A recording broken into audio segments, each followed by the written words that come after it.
What is going down, my YouTube family? It is your boy Zeri, and I am back Monday morning. Yeah, starting the week off Monday morning. Here. Oh, got my coffee, and I need it this morning. So hopefully by the time you guys see this, it'll be Monday night, Tuesday morning. And we are here to talk to you today about Zelenar for Noob. Zelenar is the newest orc character, and he's exclusive to the tournament shop. Well, not shop, the tournaments themselves. Keep hitting my microphone. To the tournaments themselves. And he is a pretty cool character, just like all the newest ones they release. And I will go over my thoughts and feelings on that. But if you're just finding me for the first time and you're liking what you're seeing, click that subscribe button, turn on notifications, all the good stuff that goes along with it. And for all my XMG family members out there, you know I love you. So let's jump into Zelenar for Noobs.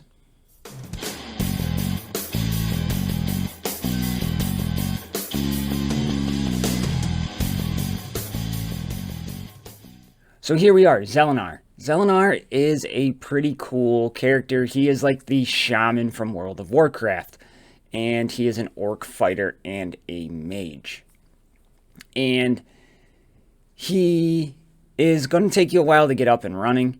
His gear is not easy at all, and he brings some things to the orc faction, which we're going to talk about in my thoughts and feelings. But like we always do, let's jump into his stats. Now, just keep in mind, all these stats that you see, they are going to be for gear 11 plus. On this screen right here, when I do the cards, they're going to just be for gear 11. So keep that in mind as we go, and like always, let's jump into that.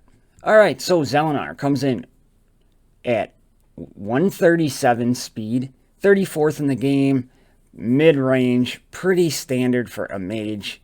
You don't really see mages be blazing fast. Health, 23,290, 18th in the game. That's pretty good. That is top third of the game, so pretty top quarter of the game. Very, very good. Shield, 27,432, 16th in the game. So again, seeing a lot of survivability with these new characters. Health and shield combo, we see 50,722, 19th in the game. So that is something we really like to see. That is awesome. For sure.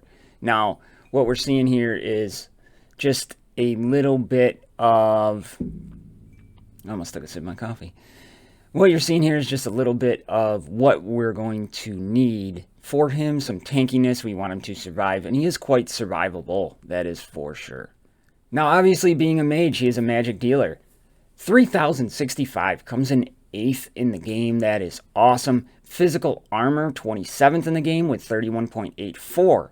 And then magic armor, 41.46. 4th in the game. That is great. Just... again, adding to his tankiness, just super good. And then 8th in magic damage. He can pump out some damage depending on how you want to build him. Crit chance, 16.28. 64th in the game. Potency, 24th in the game. Or 24, I don't know why it says 24th. 24 at 43rd in the game. And then tenacity, 31, tied at 22nd. So potency is in the bottom tier. And crit chance is like almost dead last. So that's something we got to keep in mind as we talk about his stat takeaways here. Now for his stats takeaways, things that jump out to me, his magic damage. He's a mage. You want him to do damage for the most part. So his magic damage coming in that high, already over 3,000, is a thing of beauty. Health and shield combination, again, you want him to survive. He's abundantly tanky. His magic armor is huge because you see a lot of other magic dealers in the game. And then even his physical armor really isn't that bad. On the downside, though, his crit chance for a damage dealer, terrible. Terrible, terrible. And then potency. Does he even require it? We're going to have to wait and find out. But his potency, again, is on that lower end. So those are my stat takeaways. So what we're going to do now is we're going to jump into his move kit. We're going to read that. We're going to jump into a couple other things, and then we'll get into him. All right, Zelenar deals 280 magic damage to an enemy. Deals an additional 25% magical damage for each living totem in the party. All right, so we're seeing totems. And when we get to his totem ability, then we're going to break down those totems. But he deals 280 magic damage to an enemy, deals an additional 25% magic damage. So obviously magic damage, which is already extremely high. He's going to be dropping totems to increase his damage even more. So that is something we want to keep in mind. But we see nothing in here but magic damage. Second ability, Chain Lightning, deals 240 magic damage to an enemy, then change to 4 random enemies, dealing 210, 180, 160, 140 magic damage. A 50% chance to inflict tenacity decrease for 2 turns, and a 50% chance to repeat this attack. So, he's doing that chain lightning, much like Mor'Thra's chain healing. It decreases on each person it touches, but then you have a 50% chance to repeat that attack. That has nothing to do but strictly RNG, roll the dice, 1 and 2 shot. The tenacity decrease for 2 turns is 2 potency tenacity checks. You have the first one to see if it's going to inflict, and then you have the potency tenacity roll. Now, tenacity increase isn't the best debuff in the game, so as of right now, potency to me is still kind of a non-factor. If you get tenacity decrease, great. If you don't, it's not the end of the world. If it was ability block or, heal block, stuff like that, the buff where they can't get buffs on them, that'd be a bigger thing for me to focus on than tenacity decrease. So we're just going to kind of leave that one right there. Okay, third ability, Totem of the Day. Summons 1 random water, air, earth, and fire totem with 50% health, 50% shield, and 60% damage to Zelenar, of Zelenar's damage. The totem gains 100% turn meter. Only 1 totem of each element can be summoned at a time. If the team has a living Mor'Tha or Corcorum, summon 1 more random totem. Alright, so he has these totems, which are going to break down after we talk about this move. You use this move, he drops a totem. It gives him, based off on his basic, 25% more magic damage. Okay? Now, each of the totems have their own move and a passive, like I said, which we're going to get into. So it's kind of an RNG game. The first one you drop could be water, earth, air, or fire. Now the second one you drop, and say your earth totem drops first, your second one can only be water, air, or fire. And this bottom line is a little bit confusing. If your team has a living Mor'Tha or Corcorum, and Corcorum, you summon 1 more random totem. You need to have them both for 1 random totem. You can't have Mor'Tha or Corcorum, it's both of them in the party to summon 1 extra totem. And when I get to his breakdown, it's not worth it. So, he drops 1 totem. So we're going to jump over before we get into his passive ability here, and we are going to look at his totems. First totem here is the air totem. First ability basic is Grace. Imposes haste and a dodge increase for 2 turns. So you select the target you want to put this on, and it gives them haste and dodge increase for 2 turns. This can kind of be tricky. Do you want it on your tank? Do you want it on your damage dealer? Do you want it on him so he can put down more totems? So that can be kind of tricky. And then wind speed, its passive ability, is immune to buffs and debuffs. Increases speed by 10. While he is in battle, speed of all allies is increased by 5. So you get 5 extra speed to everybody for having your wind totem drop. Alright? The increased speed by 10 is for him. Now remember, these totems are getting 50% of his shield, health, and 60% of his damage. So you want to make sure that you're looking for health and shield to keep these on the field as long as possible. So there is the air totem. Earth totem. Basic ability, natural cover. Gains taunt for 1 turn. Gains a shield equal to 100% of magic damage for the totem. So you drop this down, it's going to taunt, relieves a lot of pressure off your team. Ancient Hardness is its passive ability, so immune to buffs and debuffs, increases physical and magic armor by 30%. While he is in battle, physical and magic armor for all allies is increased by 15%. So we already know Zelenar has great armor, but who's in the party? And what you're seeing here is all allies. So this increases his plug-and-play viability. These totems just aren't orcs. We got to keep that in mind. So this is going to be a little tank that drops, much like Rantha drops battle poo. Going to taunt, and away you go. Fire totem. Lashing flames deals 100% of magic damage to an enemy and inflicts burning for 2 turns. Pretty self-explanatory. It's like your little AoE imp, you know, not AoE, just a single target damage fire totem. Brightness is the passive ability. Immune to buffs and debuffs, increases crit damage by 20%. While he is in battle, crit damage of all allies increased by 10%. Alright, so he's giving crit damage increase to all allies again, seeing that plug and play viability, putting burn on, which helps the Corkrum synergy. So this is your attacking totem, the fire totem. And finally, we have the water totem. Healing Rain is the basic ability. Heals all allies by 100% of the water totem's magic damage. Fair enough, it's just an AoE heal, kind of like the green imp. It's life-giving power, passive ability, immune to buffs and debuffs, increases magic damage by 10%. While he is in battle, magic damage of all allies increases by 5%. So, again, all allies, plug-and-play viability, increasing magic damage, not physical damage, magic damage. So if you have a physical damage dealer with the water totem, it doesn't really help you, except for that healing. What you want to keep in mind here is this doesn't benefit somebody like a Zira or a Tromgar. It's going to benefit Mor'Doom, Corkrum, okay? But the off heals is really nice. Doesn't make a huge hell of a difference, but pretty good. So there are your 4 totems. You know, the fire, the water, the earth, and the air totems.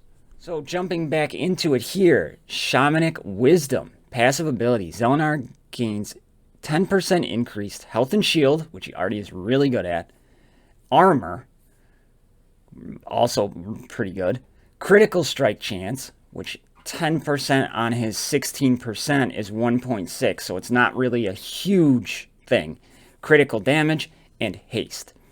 If Mor'Doom and Corkrum are in combat, they receive the same effects.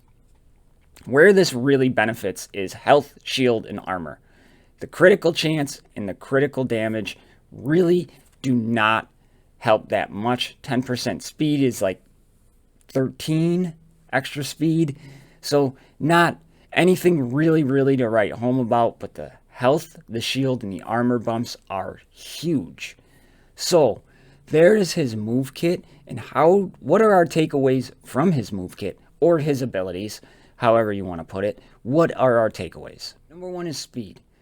Okay, his whole move set really is based on doing damage. To do damage, you have to go. He has a 137 base speed. You're going to want speed on this character. Plus, you want him to drop those totems. That earth totem can be super beneficial. The healing can be great. You can give magic damage to all allies. You can put haste and dodge increase on somebody like a Tromgar. So this is something you're gonna wanna contemplate is speed. We're gonna need damage on this character. He already has great damage. He's giving himself damage based off of totems on his basic ability. He also has totems that'll up his magic damage. So that kind of plays into speed, but you definitely want damage. You want health and shield on this character, right? You want health and shield because your totems are based off his health and shield. His passive is increasing his health and shield. So health, shield, and even armor to an extent you would want on this character.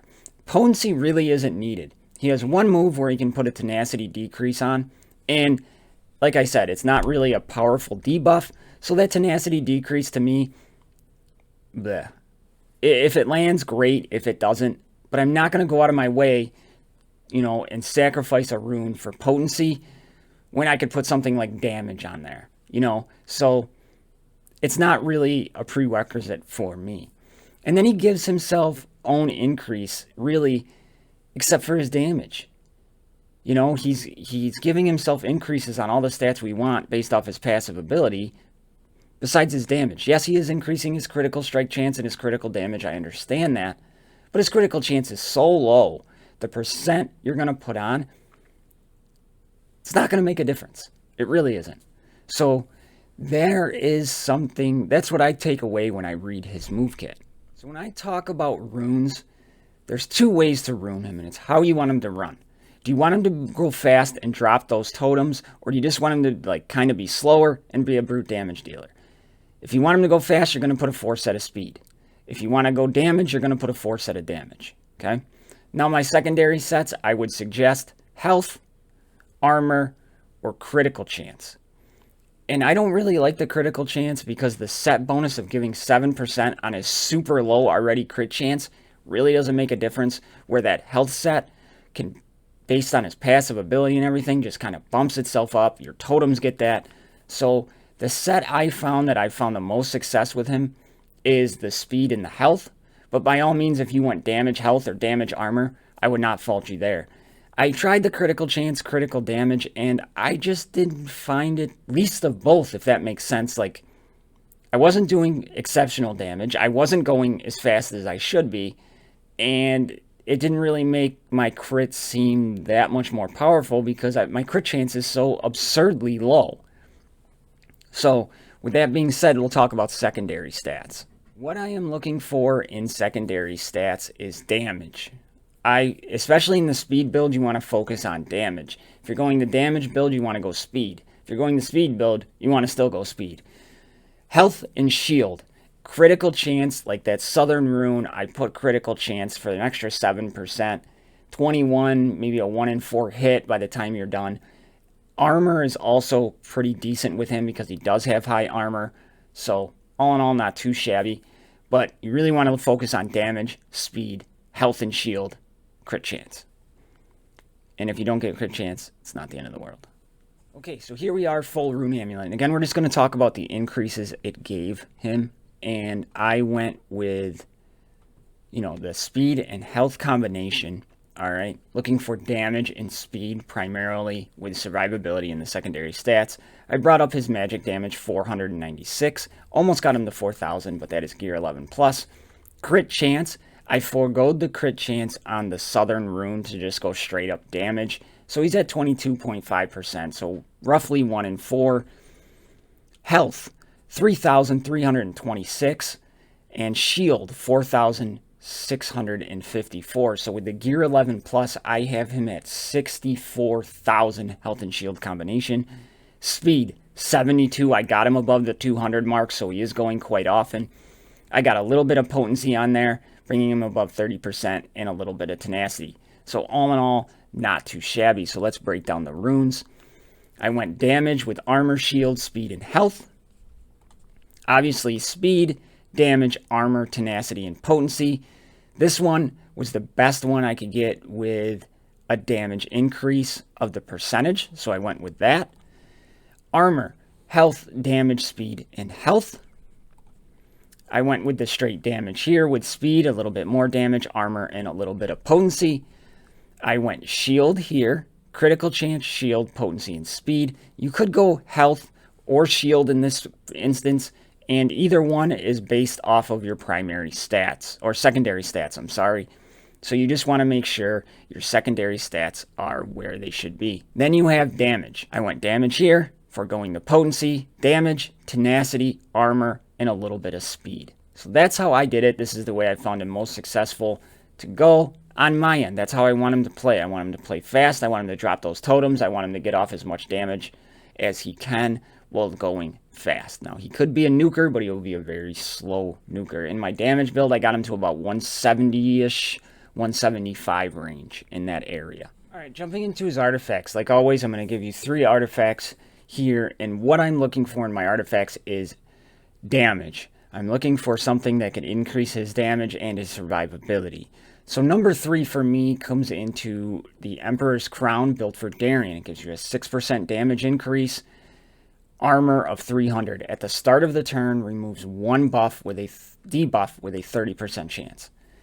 Now, The only dispeller in the orc faction is hard orc, so having something that could possibly remove a buff from him, if he gets ability blocked, his basic is pretty decent, but if he gets ability block, it kind of shuts down everything you want to do with this character. So that debuff with the damage increase. Number 3, Emperor's Crown. Number 2 for me is the Lost Key. Made for Revolt, it's a rare. Damage by 4%, shield by 6%. Dealing damage to only one enemy has a 10% chance to apply bleeding for 2 turns, 3 times per battle. The damage increase is really good, and you're going to be using his basic quite a lot, so that really, really helps. And putting bleeding on has some synergy with hard orc if you're running him with him, or even Zera if you're running a Zera lead, so that even though 10%, you're going to be going often because he's going to be pretty fast, and you're going to be using his basic a lot. Gives you a small damage increase. Rare is pretty easy to level up. So that is my number 2, the Lost Key. And my number 1 artifact is the Dragon Seeker. It's an epic made for Snorri. Damage 6%, health 2400. Landing a critical hit restores shield equal to 6% of the maximum damage dealt.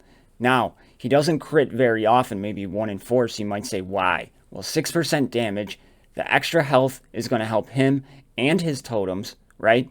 Then he has his chain, and you can still chain on that crit.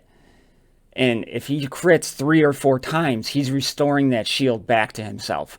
So the damage dealt is a little bit lower, but you can crit. You could crit essentially 5 times on that. It's going to be really hard to happen, but if you use that chain, you're probably going to crit at least once on that chain.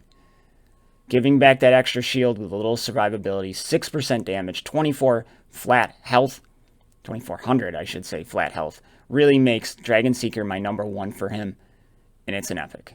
Alright, so we broke down his move kit, we've talked about his runes, and now it's time for my thoughts and feelings on this character. Number 1, does he make orcs meta? No, he doesn't. We're seeing a trend here with the 2 characters released. He has synergy with the 2 worst characters in the faction. Corcoran, Mortha. Okay? You're going to try to run them with him. It doesn't work. It just isn't worth it. Corcoran's dead, and Mortham dead for 5 moves into the battle. 3 moves into the battle, they're gone. He does not make orcs meta, and it's not his fault.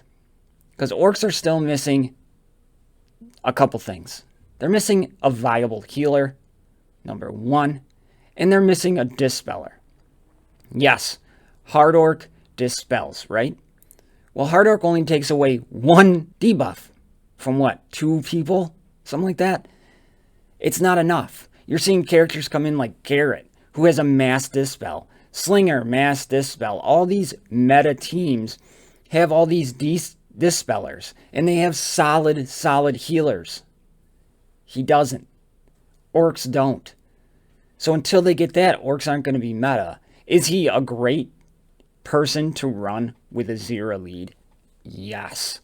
He is going to be one of those huge kind of plug-and-play characters for the orcs. You're going to want him in a Zera-led team. No doubt about it. He is really good. And if the orcs got any sort of healer whatsoever, watch out. Like a true solid, like Solius, Rantha type healer, even Roxy type healer, Selena type healer would be better than what they have. And it's not his fault. But as far as the character goes, I really like him. Again, he's a mage. He could be put into that cruel Solius mage comp, dropping his totems, because his totems are plug and play. All allies, not just orcs. Do I want this character? Yes, I do. Is he going to be a must right now? To me, no. I don't think he is. People on the test server are saying, oh, I'm beating buff teams. I'm not. I can't. I've tried it a gazillion times. I couldn't even beat an elf team with Titania, because all the debuffs and the dispels that go around, the orcs don't have that, and it's what they're lacking. So that really isn't Zelenar's fault. That's not what he was made for. He is Besides Zera, he's the best damage dealer out there. Because Mor'Doom isn't really a damage dealer. He's a very, very good character. And I still want Mor'Doom over Zelenar because of what else he brings. But you have Zera, then you have him. He can pump out some crazy damage depending on how you have him built. So, I mean, I definitely take him over Mar. I'd take him over Hard Orc. But I don't know if I'd take him over Mor'Doom, Zera, and Tromgar. So, if that helps judge. But that is my breakdown. He's a really good character, but it's not his fault that the orcs aren't meta. It's not like Roxy, where Roxy really wouldn't push them into meta. If the orcs had a healer, he would push them to meta, for sure. And if you run him with a Mor'Doom comp, you got to be careful because you only have so many spots to drop imps and you only have so many spots to drop his totems.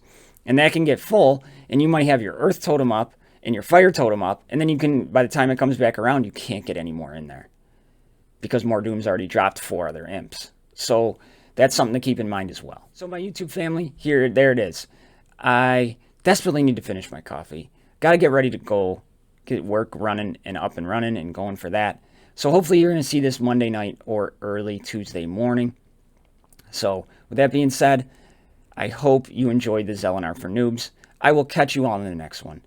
Don't forget to subscribe, like videos, share them, comment, all that good stuff. XMG family members out there, you know I love you. Finally was able to, wrong side, to get my Patreon people back onto the thing. So if you want to become a patron of mine, much appreciated. By no means do you have to. Links in the description down below. So I love everybody. I'll see you all in the next one. I'm out.